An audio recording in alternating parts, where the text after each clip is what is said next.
JEE mains clear करने के लिए कितने नंबर चाहिए होते हैं? देखो, दो चीजें होती हैं। तुम्हें एक जेई मेंस क्लियर करना है, एक तुम्हें जेई मेन क्लियर करके एनआईटी के लिए एलिजिबल होना है। दोनों बताता हूँ।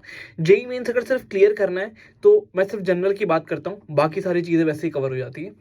जनरल में अगर तुम हो और तुम्हें जेई मेंस क्लियर करना है तो 110 के ऊपर अगर तुम नंबर लेके आ जाओगे, मोस्ट लाइकली तुम्हारा जेई मेंस जो है क्लियर हो जाएगा, तुम एलिजिबल हो जाओगे जेई एडवांस के लिए।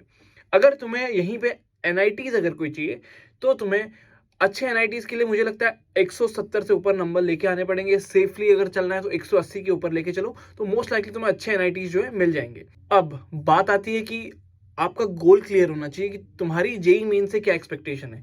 अगर तुम चाह रहे हो कि मेरे को सिर्फ एलिजिबल होना है जेई एडवांस के लिए, तो 110 के ऊपर 120 के ऊपर लेके जाओगे, मोस्ट लाइकली तुम लोग एलिजिबल हो जाओगे। दूसरा, अगर तुम्हें एनआईटी के लिए तुम प्रिपेयर कर रहे हो तो 180 तुम्हें टारगेट करना चाहिए।